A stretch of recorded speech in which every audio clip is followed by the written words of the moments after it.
Muito boa tarde aos amigos telespectadores da TV varzealegre.com e também aos amigos da Rádio Web varzealegre.com. Estamos aqui de volta com as nossas lives para levar para vocês informação aqui no nosso canal, informações, como a gente sempre diz, relevantes, que fazem parte aí do nosso dia a dia, das nossas pautas, né? Hoje, de volta com o advogado, Dr. César Gregório, que esteve ausente aí durante algum tempo devido à agenda lotada, muitos afazeres, decisões que estavam sendo tomadas em relação às questões profissionais, projetos, tudo mais, e a gente aguardou, portanto, a volta dele aqui com muito prazer para tê-lo de volta aqui no nosso canal. Como sempre, um prazer, Dr. César, tê-lo aqui mais uma vez. Tudo bem? Tudo bem, Nonato. Boa tarde a todo mundo que está acompanhando. Antes de tudo, quero pedir desculpas, né, e justificar minha ausência por tanto tempo, né? Final do ano é complicado, todo mundo sabe. Mas agora vamos voltar com tudo, né, Nonato? 2019, ano novo, pautas novas. Pronto, com a graça de Deus, que dê tudo certo. Doutor César, nós tivemos aí, a posse do presidente, nós tivemos aí uma das primeiras medidas, a questão do decreto de posse de armas, né? A questão do desarmamento, aquela coisa toda, a discussão que tem tomado conta aí do nosso dia a dia e muitas dúvidas em relação a isso, né? O que vai acontecer daqui em diante, como é que vai ser essa questão de armas, o que nós vamos ter de novidades em relação a isso no dia a dia, o que isso vai mudar na vida do cidadão que tem a intenção de adquirir uma arma, enfim. O que você pode dizer em relação a um resumo dessa história toda? O que aconteceu foi que o presidente Bolsonaro, né, assumiu agora na dia 1º de janeiro, ele fez uma modificação no já existente Estatuto do Desarmamento, né? O Estatuto do Desarmamento foi uma lei criada e promulgada no governo Lula em 22 de dezembro de 2003, que regulamentou o sistema de armas nacional, que trouxe uma regulamentação e também trouxe penas e regulamentações mais severas para a posse e o porte de armas no país, né? Com visão a tentar diminuir a criminalidade do país e os crimes por armas de fogo. Na criação do Estatuto de Desarmamento, ele veio trazendo as seguintes diretrizes, por assim dizer, né? Ele criou o SINARM, que é o Sistema Nacional de Armas, que é o órgão regulamentador e controlador das armas do país. Ele regulamentou o registro das armas, o registro legal e legalizado das armas, do qual você pode ter uma arma de fogo. Ele regulamentou a compra e venda de armas, de como você comprar, quais são os requisitos que você pode comprar e manter e guardar uma arma, bem como a posse e o porte de armas, que existe uma diferença. Muitas pessoas acabam não conseguindo fazer essa diferenciação entre posse e porte de armas, né? E também acrescentou e incluiu penas e crimes para a posse, o porte e até também tudo relacionado a armas. Crimes vem nesse Estatuto de Desarmamento, que foi seguido também depois pelo referendo em 2005, né, que houve a votação, se as pessoas queriam ou não ainda o Estatuto de Desarmamento, você votava sim ou não, e a grande maioria votou não, né. O que aconteceu agora foi que o presidente Jair Bolsonaro, ele não mudou muita coisa através do seu decreto, ele só regulamentou uma parte que deixava a discricionariedade da Justiça Federal dos motivos a você ter um armamento em casa, né?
certas características, cumprir certos requisitos.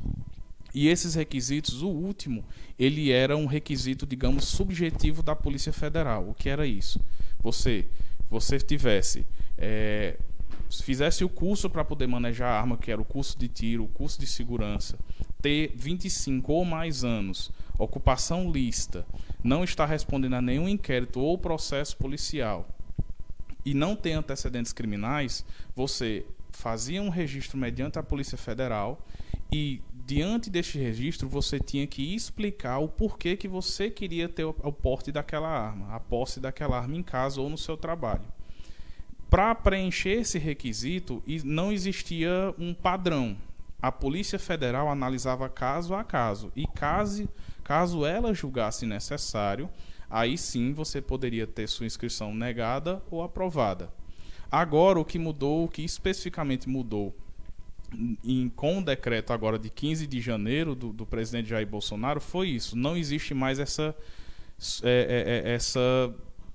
vacância da lei em dizer o que é que pode ou não. Não deixa mais discricionário a Polícia Federal ou não. Existe agora condições que, se preenchidas, você poderá ter uma arma em casa, independente da Polícia Federal aprovar ou não. Quais são essas condições? Se você for agente público, ativo ou inativo, agente público de segurança. Se você for militar, ativo ou inativo também, estando na reserva ou não.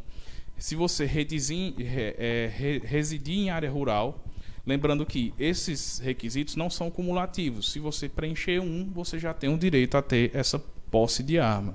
Você residir em área rural, você residir em área urbana, com mais de 10 homicídios para cada 100 mil habitantes, com base na estatística do ano de 2016, que todos os estados da federação e o Distrito Federal se incluem, ou seja, então isso já praticamente autoriza automaticamente a posse de arma para todos os cidadãos que preencham os requisitos mínimos. Ou se você for dono de estabelecimento comercial, colecionador, atirador ou caçador profissional. Ou seja, preenchendo esses requisitos, um cidadão comum ele pode ter até 4 armas em posse na sua casa. Que, se houver crianças menores ou deficientes físicos, mentais, você tem que comprovar também que tem um cofre para poder essa arma ser guardada dentro. Então, o que mudou nesse decreto foi isso. Ele estabeleceu condições objetivas, taxativas, de que você precisa preencher para poder ter essa posse de arma em casa. Para resumir a confusão que as pessoas fazem, você não vai ver pessoas andando no meio da rua com armas, não. O que foi colocado através do decreto foram requisitos objetivos que, caso preenchidos, facilite a posse de armas para se ter em casa ou no seu estabelecimento comercial. Essa arma ela não pode sair de casa ou do trabalho, ela tem que permanecer em casa. A partir do momento que essa pessoa sai com essa arma, automaticamente ela já está cometendo um crime que está também no Estatuto de Desarmamento, que é o crime de andar com a arma em via pública. Pronto, agora o que nos resta a nós brasileiros enquanto sociedade por exemplo, uma das coisas que a gente tem visto muita discussão. Muitos especialistas dizem que essa facilitação pode aumentar o número de mortes, ou seja, a violência. E tem aqueles que defendem que, muito pelo contrário, que o cidadão armado terá muito mais condições de impor respeito, ainda que por conta do armamento que possui, em relação ao seu patrimônio, à sua vida.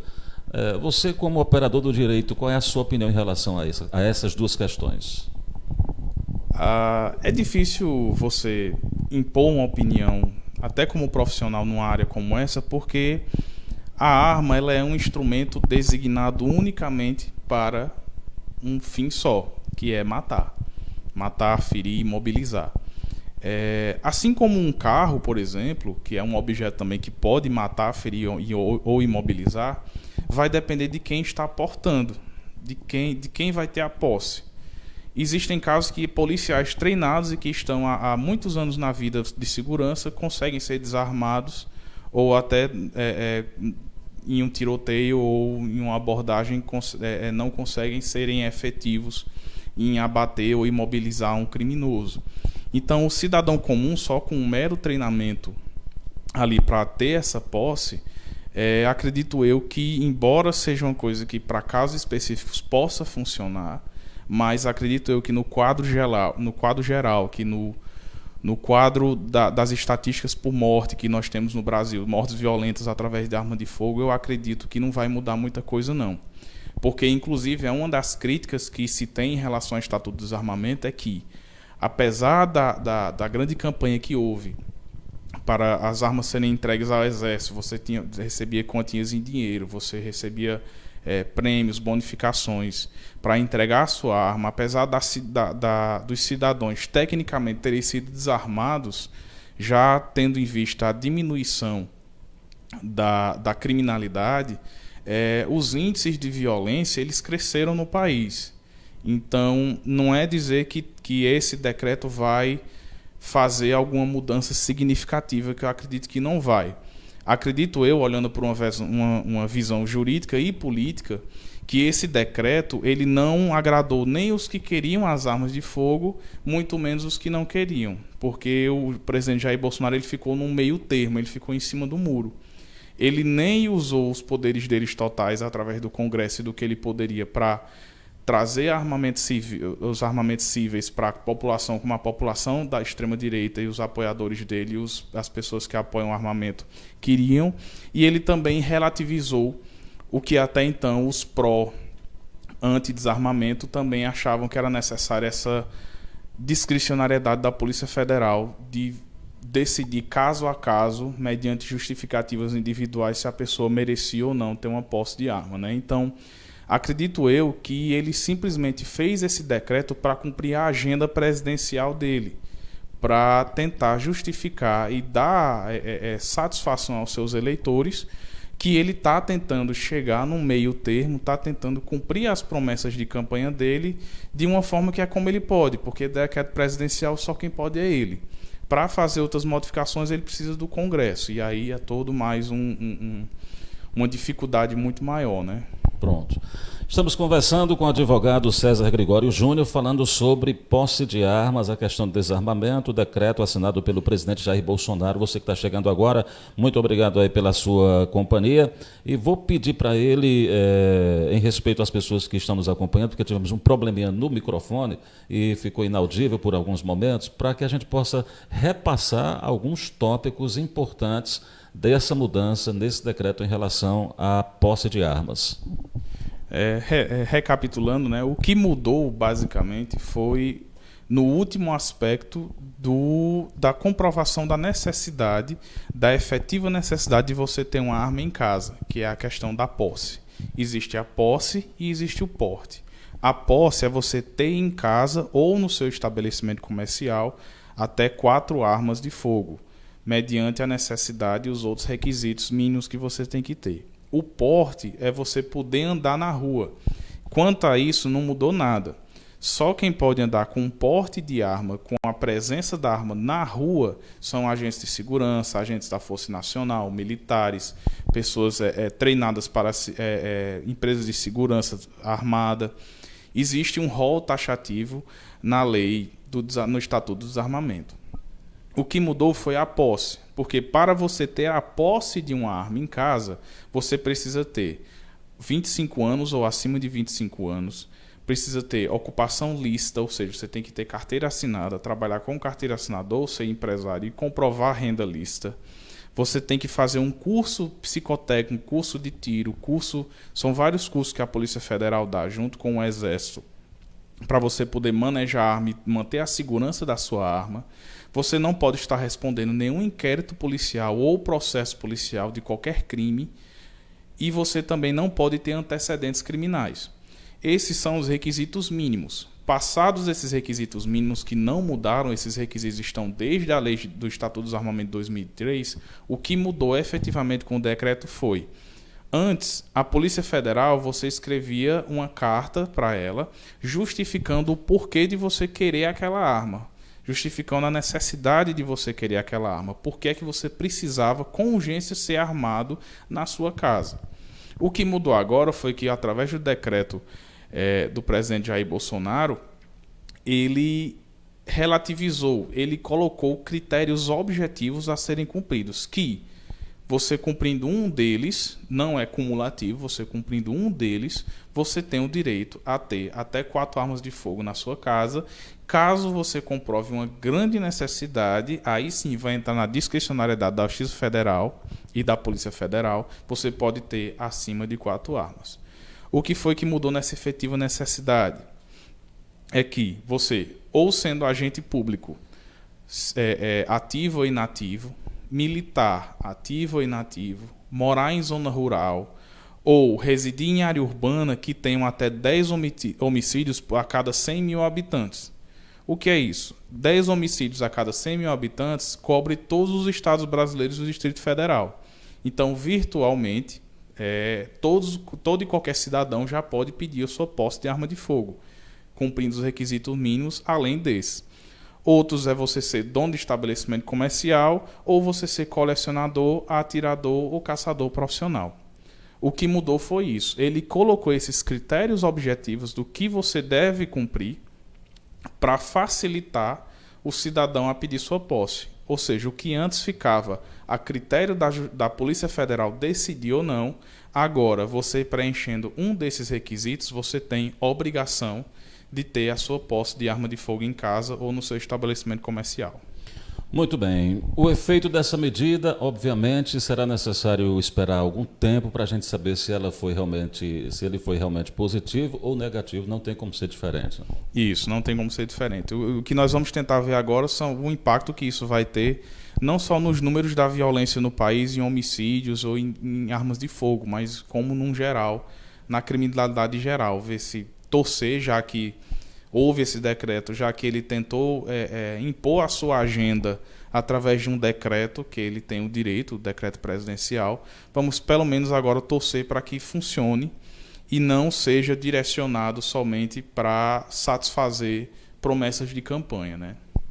Muito bem, pessoal. Então tá aí, a gente conversou. Tem mais alguma informação que você considera importante em relação a esse assunto que você queira destacar? Ou você se dá por satisfeito com essa explanação? Uma coisa que tem que ser observado, Nonato, é que a posse de arma de fogo ela se restringe unicamente à casa. A arma ela pode ficar ou dentro de casa ou dentro do estabelecimento comercial. Tem que se observar o grande número de violência doméstica que nós temos no nosso país. O nosso país é recordista em violência doméstica, em homicídios contra mulheres, em homicídios no ambiente e no lar, no ambiente doméstico. Eu, como estudante, como operador do direito, eu acredito que esses requisitos que foram colocados através do decreto pelo presidente Jair Bolsonaro, eles são muito fracos, eles são características, digamos que não correspondem à realidade que nós vivemos, em que nós temos uma taxa de criminalidade tão alta.